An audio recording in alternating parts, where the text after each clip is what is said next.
नमस्ते फ्रेंड्स, कैसे हो आप सब। तो हाजिर हूँ मैं द रूफटॉप प्रिंस के 8th एपिसोड की एक्सप्लेनेशन लेकर के। अगर आपने इससे पहले के एपिसोड्स की एक्सप्लेनेशन नहीं देखी है तो आई सजेस्ट कि आप डिस्क्रिप्शन में इसकी प्लेलिस्ट में जा करके वो सारे एपिसोड्स देख लें।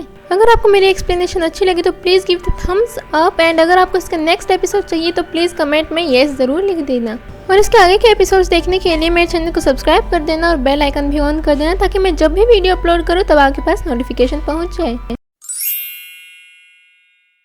तो 8th एपिसोड की शुरुआत में हम देखते हैं कि तेंग और वो बाकी के सब अपने नए घर पर जाते हैं और वो घर पर जाकर के बहुत ज़्यादा खुश होते हैं और घर वाकई में बहुत ज़्यादा प्यारा लग रहा था। हम वो सब मिल करके सेल्फीज खींचते हैं, लेकिन वू योंग सोल की स्माइल इसमें भी एकदम बॉक्स की तरह होती है।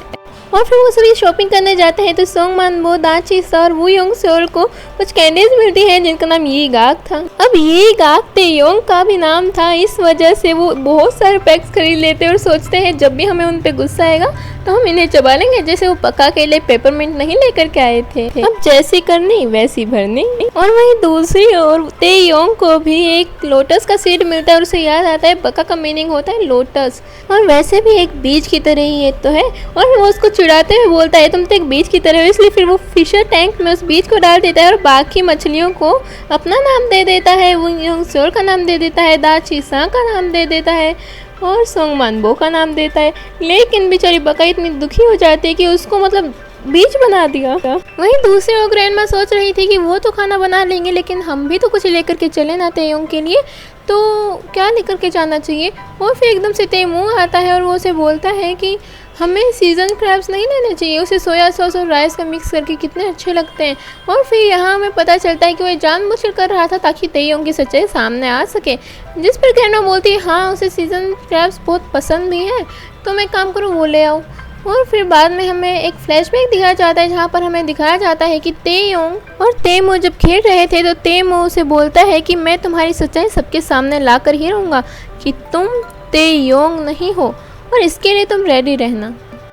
वहीं दूसरी ओर हम देखते हैं कि बका वहाँ पर खाना बना रही थी और साथ में सेना भी सीजन क्रैब्स बना रही थी। अब सेना उनके सामने जब खाना परोसने जाती है तो फिर वो सीजन क्रैब्स के बारे में बात करती है और जब ये बका सुनती है तो फिर उसे लगता है कि तेयोंग तो सीजन क्रैब्स खा ही नहीं सकता है, तो फिर सीजन क्रैब्स क्यों मंगवाए गए हैं। और फिर वो उसे इंसिस्ट करते हैं कि तुम खाओ ना, तुम्हें तो बहुत पसंद है ना तेयोंग।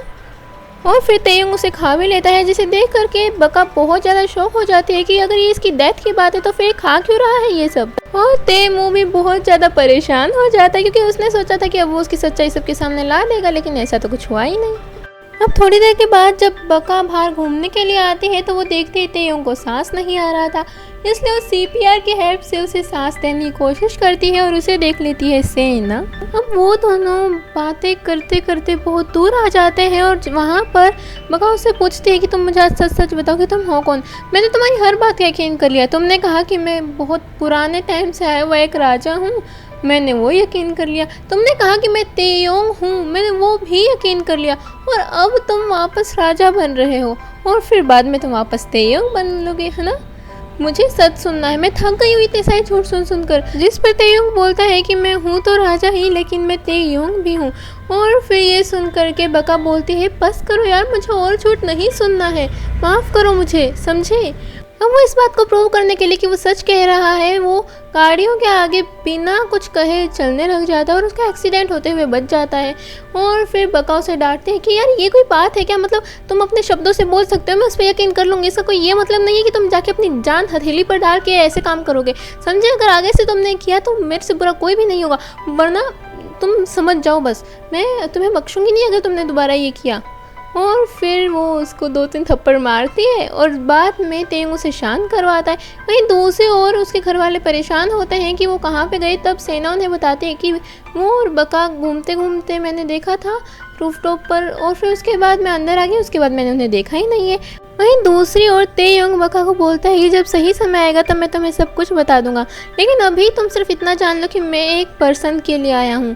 अब तेयोंग बोलता है लेकिन ये अजीब बात है, मैं जिंदा कैसे रह गया, मतलब तुमने ऐसा क्या किया कि मैं जिंदा रह गया, मुझे पता है सांस नहीं आ रही थी, अगर मैं हमारे किंगडम में होता तो शायद अब तक मर जाता, बोलो ना तुमने मुझे ठीक कैसे किया। और फिर बका बोलती है कि CPR की हेल्प से, जिस पर तेयोंग बोलते हैं CPR। वो क्या होता है? उससे तुमने ठीक किया मुझे। और फिर बका बोलती है तो तुम्हें क्या लगता है तुम्हें यूं ही सांस आने लग जाएगी? जिस पर तेयुंग बोलता है सीपीआर होता क्या है वैसे बताओ तो। और फिर बका बोलती है कि ये mouth to mouth oxygen supply करने का एक तरीका होता है। जिस पर तेयुंग बोलता है कि अच्छा, और फिर वो जानबूझकर झूठी एक्टिंग करने लग जाता है कि मुझे सांस नहीं आ रही है, सांस नहीं आ रही है, मुझे सांस नहीं आ रही है। और फिर पहले तो बका उस पर यकीन कर भी लेती है, लेकिन जब तेयुंग बोलता है सीपीआर तो फिर वो समझ जाती है भैया ये झूठ बोल रहा है। वहीं दूसरी ओर सेना बका के रूम में जा करके उसका फ़ोन चेक करती है और उसे वहीं पर वही ड्राइंग मिलती है जो कि तेयुंग यानी कि रियल तेयुंग ने उसके लिए बनाई थी, जिस बात का बका को नहीं पता था कि तेयुंग ने बनाई है। अब अगले ही पल हम देखते हैं कि ये खट्टी मीठी लड़ाई शुरू हो जाती है और बका उसके मारने लग जाती है। वो पीछे से सेना देख लेती है और उसे थोड़ी सी जेलसी भी होती है। अब अगले सीन में हम देखते हैं कि तेयुंग हर किसी को उसका काम समझा रहा था और वो बका को सबसे ज़्यादा काम देता है, जिसे सुन करके सोंगमान और दाची सा को तो बहुत खुशी हो रही थी, लेकिन वो यंग सोल को अच्छा नहीं लग रहा था। अब इस बात पे जब बका भड़कने लगती है और उसे बोलते हैं मैं इतना सारा काम क्यों करूँ? हाँ नहीं मतलब मैं क्यों करूँ? और फिर तेयुंग बोलता है हाँ तुम क्यों करो, वैसे ये घर किसका है? तो फिर बका को ना चाहते हुए भी उंगली करके बताना पड़ता है कि तुम्हारा। और फिर तेयुंग बोलता है कि तुम रह किसके घर पे रही हो? तो फिर बका बोलती है तो तुम्हारे घर पे। जिस पर तेयुंग बोलता है हाँ तो बस डन रहा, जिसका काम है वो अपना अपना काम करेगा। और फिर वो तीनों तो तेयुंग, दोची और सोंगमान वो तो हंसते हंसते उसे और भी ज़्यादा काम बता करके चले जाते हैं ऑर्डर मार करके। और बेचारा वो यंग सोल उसे बोलता है आप प्लीज़ थोड़ा सा रेस्ट कर लीजिएगा, हाँ इतना सारा काम करके आप थक जाएंगे। मतलब समझ रहे हो केयर कितनी की जा रही है। अब अगले पर हम देखते हैं कि जो बका थी वो लाइब्रेरी में जा करके उसकी किंगडम की बुक ढूंढती है और वो पढ़ती है और वो पढ़ करके वो बहुत ज़्यादा शौक हो जाती है, लेकिन वो क्या पढ़ते हैं ये हमें अभी नहीं दिखाया जाता है। वहीं दूसरी ओर तेयुंग मिस्टर प्यो तेक्सू को बोलते हैं कि मैं अपनी पुरानी लाइफ के बारे में सब कुछ जानना चाहता हूँ ताकि मेरी याददाश्त जल्द से जल्द आ जाए। और फिर मिस्टर प्यो तेक्सू से बोलते हैं लेकिन तुम मेरे ऊपर भरोसा क्यों कर रहे हो? जिस पर तेयुंग बोलता है कि क्योंकि मेरी ग्रैंडमा आप पे भरोसा करती है। और फिर वो उसे बोलता है कि मैं अभी तुम्हें इतना तो ज़रूर बता रहा हूँ कि तुम तेमू के ऊपर विश्वास मत करना। तेमू बहुत ही ज़्यादा चालाक इंसान है। वो कह रहा है कि वो तुम्हारे साथ यूएसए में नहीं गया था, लेकिन आई एम श्योर कि वो तुम्हारे साथ ज़रूर गया था, जिसके मेरे पास प्रूफ भी हैं।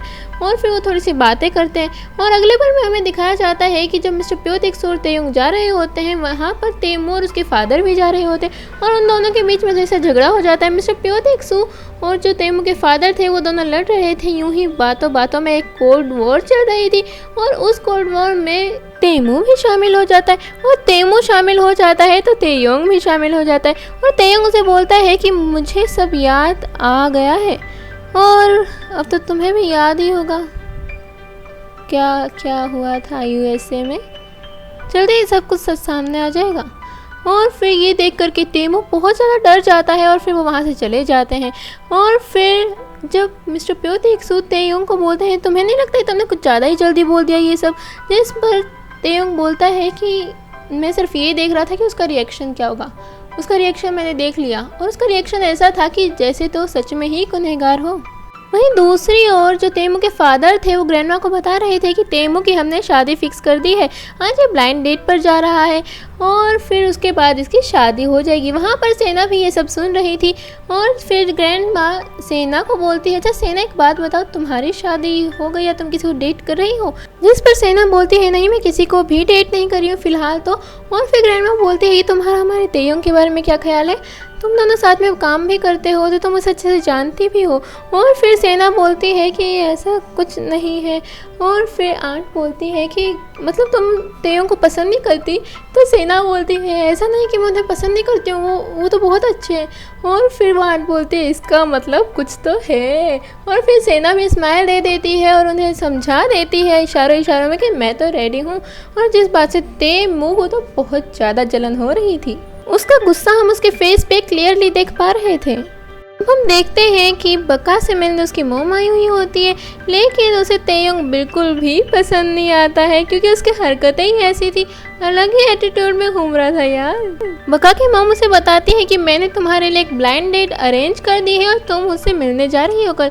अब देखो तुम इतनी बड़ी हो गई हो, शादी के लायक हो गई हो, फिर तुम कब तक अपना अकेले गुजारा करोगी?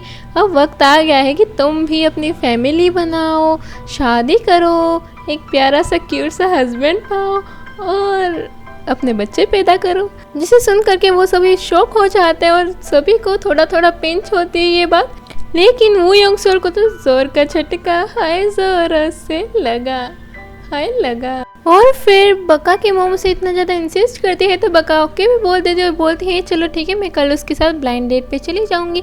अब वो यंग सोल तो पहले ही दिल टूटा आशिक बना हुआ था, ऊपर से वो जो बाकी के दो थे ना, दाचीसा और सोंगमान, वो भी कोई कसर नहीं छोड़ रहे थे उसे चिढ़ाने के लिए। वो उसे बोल रहे थे मैं जानता हूँ यंग सोल दर्द हो रहा है ना, आई कैन फील, कितना दर्द होता होगा ना, इधर हार्ट में दर्द हो रहा है ना। और फिर जब वो बोलते हैं कि अच्छा एक्सरसाइज पे तो चलो, और फिर वो यंग सोल बोलता है कि नहीं मुझे आज रेस्ट की ज़रूरत है, मैं नहीं चलूँगा।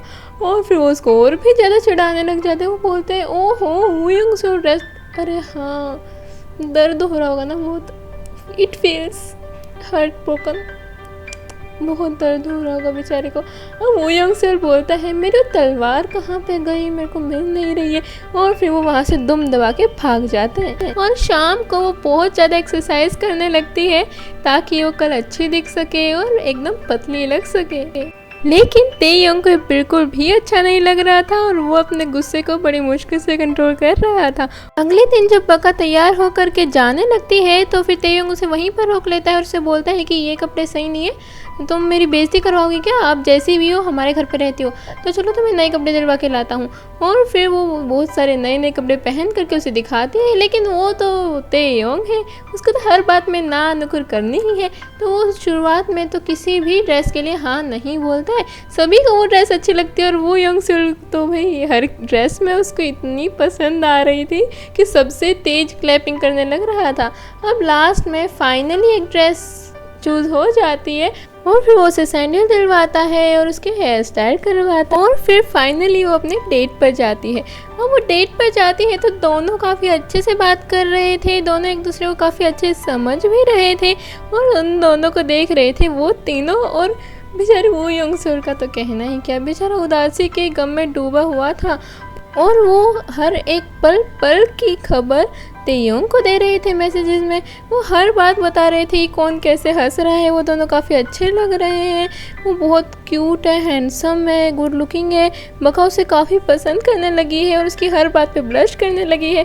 वो बहुत सारी बातें बोलते हैं जिसे देख करके तेयोंग का जलन की कोई सीमा नहीं रही थी, वो एकदम जल भुन गया था। और फिर जब उसे ये पता चलता है कि वो दोनों मूवी देखने के लिए जा रहे हैं, वो भी एक रोमांटिक मूवी, तो उससे और बर्दाश्त नहीं होता है और वो सीधा बका को मैसेज करता है कि मछली को खाना खिलाने का वक्त हो गया, तुम वहाँ से जल्दी निकलो और मुझे वहाँ पर पार्क में मिलो जाके। अब बेचारी बका को वहाँ से पड़ता है क्योंकि अगर वो नहीं थी तो वो उसे घर पर नहीं रहने देता।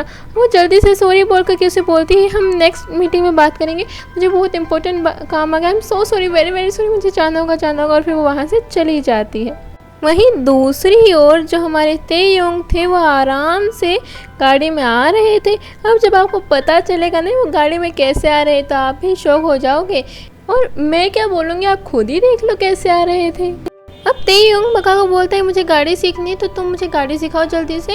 अब ये सुनने के बाद बका को इतना गुस्सा आ रहा था कि मैं अपनी ब्लाइंड डेट छोड़ करके आई हूँ तुम्हें ये गाड़ी सिखाने के लिए, हद दे मतलब। लेकिन उसे सिखानी तो पड़ती वरना वो घर पे थोड़ी ना रह पाती। अब जैसे तैसे करके तेयोंग को गाड़ी चलाने भी आ जाती है, लेकिन जब पार्किंग की बात आती है तो इतना ज़्यादा रोध हो के इतना ज़्यादा सिखाने के बावजूद वो पार्क नहीं कर पाता और आखिर में जा करके बका को ही पार्किंग करनी पड़ती है। अब बका उसे डांटने लगती है तो तेयोंग बोलता है कि अच्छा नहीं तुम ये बताओ कि तुम घोड़े चला लेती अगर तुम हमारे किंगडम में होती, हाँ तुम्हें भी बहुत ज़्यादा प्रॉब्लम होती। और फिर बका बोलती है अच्छा घोड़े चलाने में होता ही क्या है, हो बोलो तो वो चल जाएगा और रुक जाओ बोलो तो वो रुक जाएगा। और फिर ये सुनने के बाद बस तेयोंग के दिल में आ जाती है खुराफात और फिर वो उसे हॉर्स राइडिंग के लिए ले जाता है।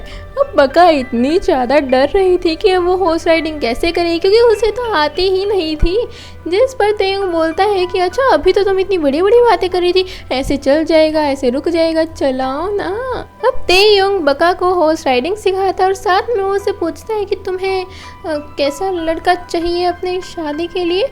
और फिर वो बोलती है क्या मतलब, जिस पर तेयुंग बोलता है कि मतलब जैसे तुम्हें लंबा लड़का चाहिए या शॉर्ट हाइट वाला, मोटा या पतला, मतलब बाल लंबे या छोटे, किस टाइप के। वो उससे उसके सारी पसंद की चीज़ें पूछने लगता है, जिस पर बका बताती भी जाती है। और फिर थोड़ी देर के बाद वो बोलती है लेकिन तुम ये क्यों पूछ रहे हो। तो फिर तेयुंग बोलता है बस ऐसे ही। और फिर वो आगे पूछने लगता है तो फिर बका बोलती है मैं नहीं बताने वाली, मैं क्यों बताऊँ तुम्हें। जिस पर तेयुंग बोलता है नहीं बताओगी। तो फिर बका बोलती है नहीं बताऊंगी। और फिर बस तेयुंग उसे परेशान करने के लिए हॉर्स की स्पीड बढ़ा देता है और फिर बेचारी बका बुरी तरह से डर जाती है। उनकी यही खट्टी मीठी लड़ाई फिर से शुरू हो जाती है। अब हम देखते हैं ग्रैंड माँ सेना को कुछ चीज़ें देती है और उसे बोलती है कि ये वो चीज़ें हैं जिनसे तेयोंग की याददाश्त वापस आ सकती है, तुम जाकर के उसे दे देना और उससे थोड़ी सी बातें भी करना। तुम समझ रही हो ना मैं तुम्हें उसके पास क्यों भेज रही हूँ। तुम दोनों में बॉन्डिंग अच्छी होगी तो शादी के लिए वो जल्दी मान जाएगा।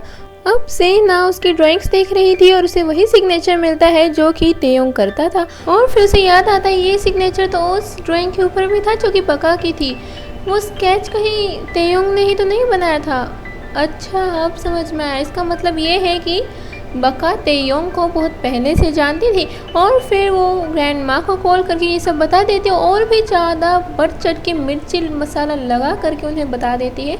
और फिर आ जाती है बका। अब बका को वो बोलती है कि मुझे नहीं पता तुम इस हद तक गिर सकते हो, चेहरे से तो एकदम मासूम लगती हो, तुम इतनी चालाक निकलो कि सोचा नहीं था कभी मैंने। अब वो उसे बहुत सारे ताने देती है, जिस पर बका बोलती है तुम्हें पता भी है तुम बोल क्या रही हो, कम से कम सोच समझ कर तो बोला करो। और फिर वो उसे और भी बुरा भला सुनाने लगती है। तभी ग्रैंड माँ आ जाती है और ग्रैंड माँ बका को बोलती है कि तुम्हारी हिम्मत कैसे हुई मेरे बेटे का फ़ायदा उठाने की, मैं तो जानती ही थी कि तुम ऐसी वैसी लड़की हो, तुमने जानबूझ के तेयोंग को अपने पास रखा और उसकी मजबूरी का फ़ायदा उठाना चाहा। उसकी याददाश्त चली गई थी तो तुमने हमें नहीं बताया क्योंकि तुम चाहती ही तुम उसका फ़ायदा उठा सको। और फिर थोड़ी सी बहस चलती है जिसमें बका सिर्फ यही बोलती है कि आप प्लीज़ मेरी बात का यकीन कीजिए, मैं वाकई में उसे नहीं जानती थी, मैं आप प्लीज़, मैं किसी की भी कसम खाने को तैयार हूँ, मम्मा कसम, लेकिन मैंने ऐसा कभी भी कुछ भी नहीं करने का सोचा। और फिर ग्रैंड माँ उसे थप्पड़ मार देती है और ये एपिसोड यहीं पर ख़त्म हो जाता है।